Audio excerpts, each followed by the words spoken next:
Satukan potensi, membangun sinergi, mari sukseskan transformasi bersama Pegadaian. Dengan semangat baru, kita berjuang selalu, lakukan perubahan, membuka pikiran, wujudkan tindakan, bersama raih satu tujuan. Bersama kita terus maju, dengan semangat baru, bersama kita raih mimpi, gapai cita harapan, bersama Pegadaian. Membuka pikiran, menatap masa depan, satukan potensi untuk membangun sinergi. Bersama kita bertransformasi, berani mengejar mimpi dengan semangat yang hakiki, berinovasi dan raih prestasi. Pegadaian tumbuh dengan suasana baru, kita melangkah maju menuju cakrawala baru. dengan hati untuk mengejar mimpi, satu visi transformasi, bersama lakukan perubahan, kita pasti bisa.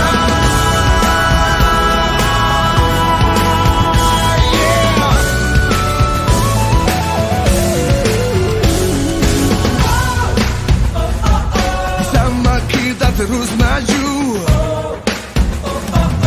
dengan semangat baru, bersama kita raih mimpi, dengan semua harapan. Bersama kita terus maju, dengan semangat baru, bersama kita raih mimpi, gapai cita harapan, bersama Pegadaian.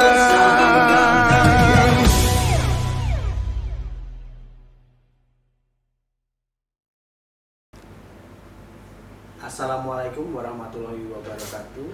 Shalom, Om Swastiastu, Namo Buddhaya, salam kebajikan, salam sejahtera bagi kita semua. Selamat datang di podcast Ganyang Prod. Kali ini kita mengambil tema KPI bukan alasan. Perkenalkan, kali ini narasumber dari podcast kantor wilayah 9 Jakarta 2 adalah Ibu Diah Agustina Prameswari ya Bu ya. Prameswari, betul. Beliau saat ini mendapat amanah sebagai pemimpin cabang Boulevard ya Bu ya. Betul, Mas. Area Tanjung Priok. Tanjung Priok ya. Baik Ibu, ini mungkin untuk saat ini Ibu bisa perkenalan dulu Ibu. Boleh. Makasih Mas Gigi ya.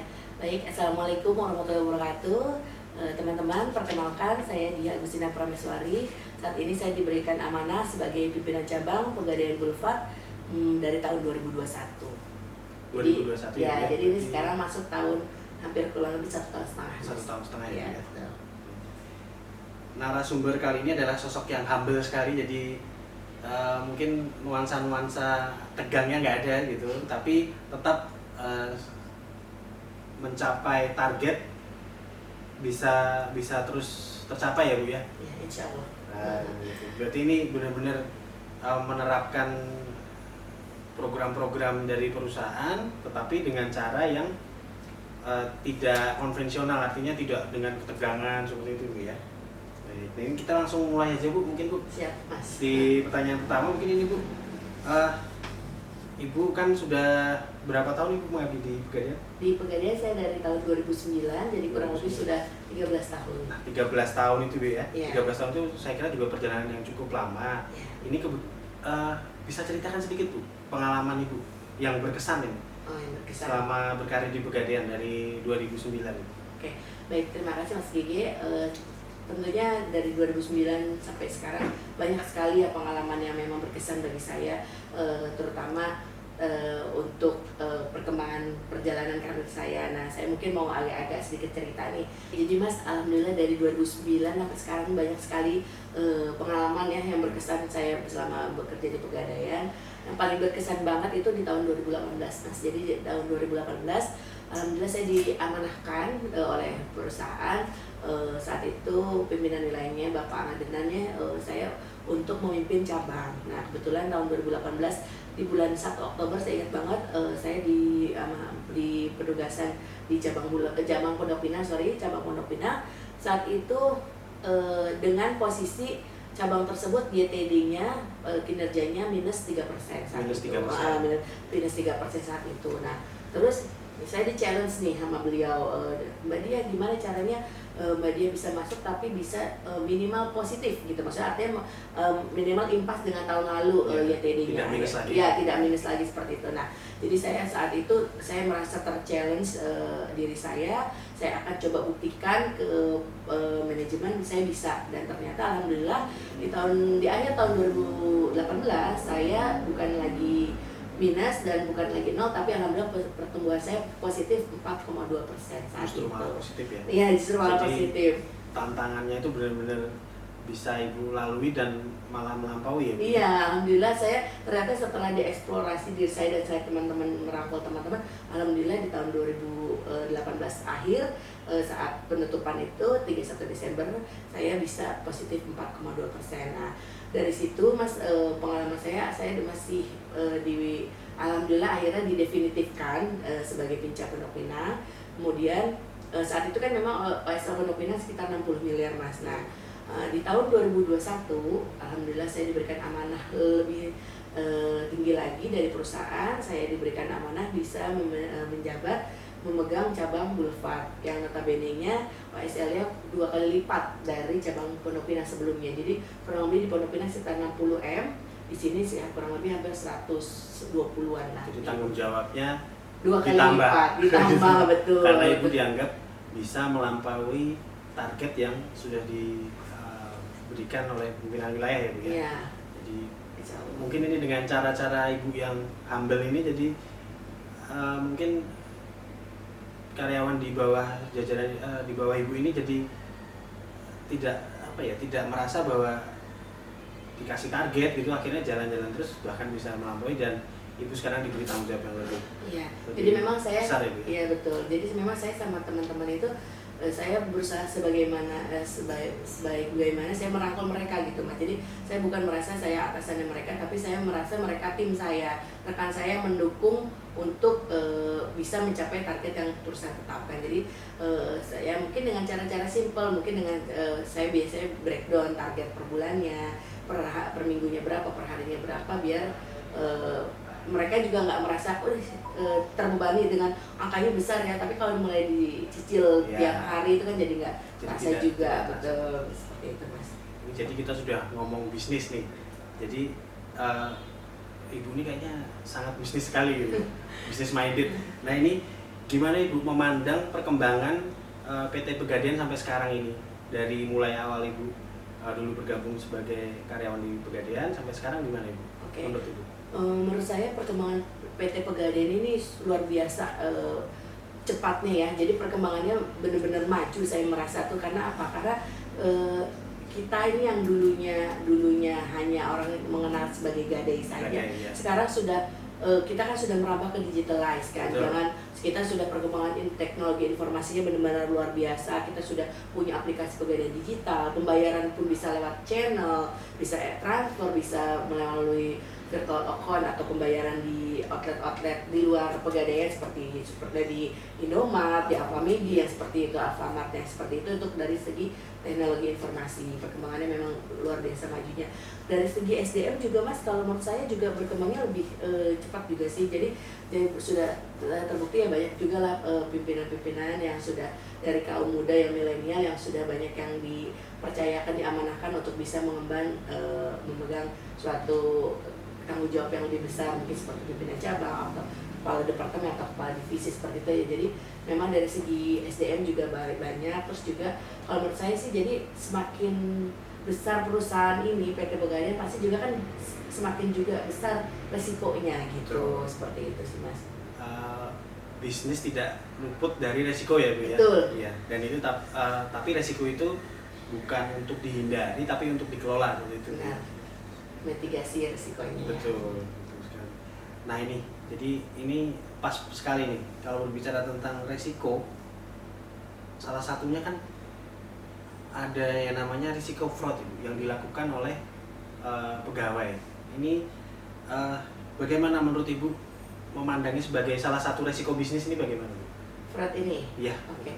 Jadi kalau menurut saya fraud ini tidak dibenarkan ya, tidak dibenarkan karena memang fraud ini suatu penyalahgunaan ya, artinya di Pegadaian ini kan kita sudah mempunyai core value akhlak, di mana salah satunya tuh ada amanah, Iya. memegang teguh kepercayaan yang diberikan. Jadi artinya kalau memang kita sampai melakukan tindakan fraud itu berarti artinya kan kita tidak bisa mempertanggungjawabkan amanah yang sudah diberikan kepada kita gitu. Jadi kalau menurut saya fraud itu memang tidak bisa dibenarkan, kita harus lawan dan kita harus memitigasi resiko-resiko yang muncul akibat bisnis itu gitu, seperti itu sih.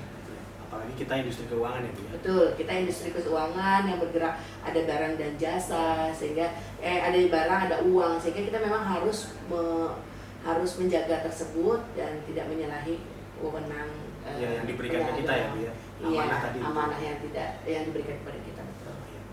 Nah ini kalau lebih dalam lagi kan salah satu penyebab fraud itu adalah tekanan Bu. Ya. Tekanan. Jadi salah satu di triangle fraud itu adalah adanya tekanan, salah satunya mungkin tekanan target. Kalau kita mungkin nyebutnya KPI ya Bu ya. Oh iya, KPI. Ya, KPI karena KPI bisa kemana-mana, artinya bisa ke jenjang karir kita, kemudian ke upah kita seperti itu. Nah ini bagaimana ketika ada seorang pelaku fraud kemudian mencari alasan bahwa saya berbuat fraud karena ingin mengejar KPI atau mengejar target, ini bagaimana menurut Ibu? Oh gitu. Menurut saya ini tidak dibenarkan ya, maksudnya artinya kalau sebenarnya kayak KPI itu dibuat oleh perusahaan tujuannya baik untuk mencapai target itu untuk istilahnya berkesinambungan dari perusahaan ini, jadi kemajuan dari perusahaan ini, bukan malah sebaliknya. Bukan merugikan ya, merugikan. Maksudnya kalau KPI dikejar dengan cara yang menyebabkan fraud itu malah merugikan perusahaan, yang padahal sebenarnya intinya kan perusahaan itu membuat KPI itu untuk gimana caranya untuk bisa perusahaan ini terus maju dan tercapai target yang berkembang ditetapkan oleh perusahaan ini, seperti itu sih. Jadi mungkin sependapat dengan kami di manajemen risiko bahwa fraud itu tidak dibenarkan dengan alasan apapun ya Bu ya, termasuk salah satunya dengan mengejar KPI itu tadi. Karena alasannya untuk mengejar KPI, jadi itu sudah bukan alasan lagi ya Bu ya. Ya memang tantangan tersendiri nih buat manajemen risiko untuk mengkampanyekan atau menggaungkan bahwa fraud itu tidak dibenarkan dengan alasan apapun. Nah ini kaitannya dengan kampanye kami Bu, kampanye dari manajemen risiko. Ya. Gimana menurut Ibu kegiatan kita ngobrol-ngobrol ini yang mungkin kita lakukan setiap bulan seperti itu? Gimana Bu menurut Ibu? Kalau menurut saya sih bagus ya Mas Gigi ya. Jadi kalau perlu memang tindakan program ya kampanye ganyang fraud ini kalau menurut saya terus digaungkan sih ya. Artinya kan memang kita saling mengingatkan dengan teman-teman semuanya kalau memang fraud itu harus dihindari gitu. Makanya sebisa mungkin kita bagaimana caranya setiap kita melihat tindakan fraud, kita bagaimana caranya untuk mencegah atau bahkan tidak ada celah mereka untuk bisa fraud itu gitu. Jadi artinya lebih ke bagaimana kita bisa terus mengkampanyekan ganyang fraud ini sehingga teman-teman dan kita semua memang aman ya, tidak ada lagi merugikan perusahaan. Karena saya sebenarnya miris dengan banyaknya kejadian fraud akhir-akhir ini gitu. Jadi seperti itu sih Mas. Jadi fraud itu juga bukan merugikan perusahaan tapi merugikan diri sendiri ya Bu ya? merugikan diri sendiri, merugikan teman, Betul. merugikan Betul. perusahaan, keluarga, semuanya dirugikan Semuanya karena imbasnya waktu kemana-mana, kita, ya. dengan waktu kita, harta kita, istilahnya semua pikiran tercurah hanya untuk fraud itu gitu. Jadi kalau ada sampai kejadian fraud itu kan benar-benar terkuras. Jadi alangkah baiknya kita kelola itu dengan baik, untuk maksudnya kelola pikiran, Betul. semuanya kita itu untuk ke tindakan yang sesuai dengan SOP aja. Jadi jangan yang kayak gitu, jadi karena pasti terkuras ke situ. Belum kita di BAP, belum apa lagi. Apalagi keluarga ya Bu ya. Iya, pasti kan kita yang paling ini duluan pasti yang kaget keluarga Pasti kita. keluarga. Kok bisa seperti itu Iya. gitu. Itu pasti juga efeknya juga akan panjang seperti itu. Apalagi ketika sanksinya itu sudah masuk ke ranah hukum seperti itu. Iya, Jadi, apalagi kan hubungannya dengan tindak pidana korupsi. Betul. Kan. Jadi kan karena kita kan perusahaan pemerintah, kalau ada uang yang keluar sedikit pun di luar apa yang bisa, Penyalahgunaan ya? yang penyalahgunaan dari uang negara kan jatuhnya bisa tindak pidana korupsi yang malah bisa efeknya panjang menyeret gitu. Jadi kan di pihak eksternal pun kita juga jelek di mata eksternal, apalagi di internal kita sendiri gitu. Reputasi kita reputasi, dipertaruhkan juga ya, Bu, ya? reputasi, harga diri, apa keluarga Pelaku, juga pasti ya. pelakunya, termasuk teman-temannya juga kan, teman-teman juga kan pasti teman-teman mungkin secabangnya itu berimpact juga kan, merasa juga ada akibat dari fraud itu. Karena lumayan Mas, kalau terjadi ada kejadian fraud KPI-nya dikurangin 5. Kan lumayan apa kita sudah capek-capek ngejar KPI Satu terus cabang. satu cabang malah dikurangin kan, kasihan gitu. Betul. Sayang, makanya ya fraud itu benar-benar jangan sampai terjadi gitu. benar itu ya Bu ya. Jadi, Iya. mungkin ini kita ke closing statement nih dari Ibu terkait apa tadi? Mungkin Ibu selama ini punya apa ya? Punya pesan yang seperti quote seperti itu, Oh iya. bisa disampaikan mungkin Bu Oke. untuk closing statement dari Ibu dia. Siap Mas Gigi. Jadi teman-teman, kita harus membiasakan yang benar, bukan membenarkan yang biasa. Artinya kita jaga diri kita jaga teman kita jaga perusahaan kita. Mari kita sama-sama cegah fraud dan kita kampanyekan ganyang fraud, seperti itu Mas. Jadi Membiasakan yang benar, membiasakan yang benar ya. bukan membiasakan yang benar. Membiasakan yang benar, bukan membenarkan yang biasa. Sorry, membenarkan yang biasa. Kebalik ya. Jadi ya sangat benar sekali nih yang di statement dari Bu Dia ini, bahwa kita jangan terlena dengan hal-hal yang sudah biasa tapi tidak sesuai aturan seperti itu Iya, ya. tidak sesuai SOP-nya. Iya. Karena itu mungkin saat ini akibatnya nggak terasa. Ketika berlarut, nah itu baru terasa efeknya. Kemudian ya sudah akan menyebar kemana-mana seperti penyakit ya Bu ya. Iya, Kalau benar. sudah kita nggak bisa, sudah terlalu parah, Komplikasi jadinya Nah, semuanya. komplikasi. Gitu. bisa kita tarik kesimpulan bahwa target perusahaan tidak boleh dijadikan alasan tindakan fraud, karena target dari perusahaan harus dilaksanakan dengan sesuai SOP, penuh tanggung jawab, dan harus sesuai kultur value yang ada di perusahaan kita, terutama nilai amanah. Baik, akhir kata saya ucapkan wassalamualaikum warahmatullahi wabarakatuh.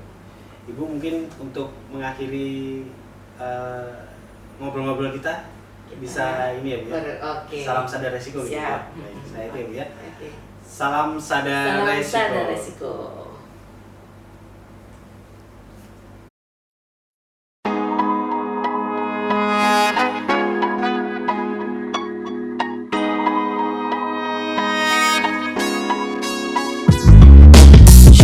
Antifati tubuh budayaku, kerja bersih untuk negeriku.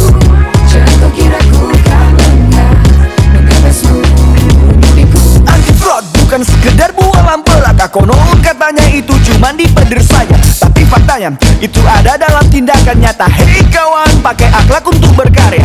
Jangan bilang jago kalau masih tidak patuh. Ada amanah ditanggung, jangan buat panggung rusuh. Kerja pakai integritas supaya pantas di atas pentas. Merakit asal, jangan apatis dengan penuh totalitas. Buka mata, buka hati, cari duit hati-hati. Buka mata, buka hati, profesional harga mati. Ayo kerja pakai hati untuk hasil yang kau nanti. Ayo kerja pakai akhlak, nyati-nyati malam hari. Ya, anti fraud itu budayaku. Kerja bersih untuk negeriku.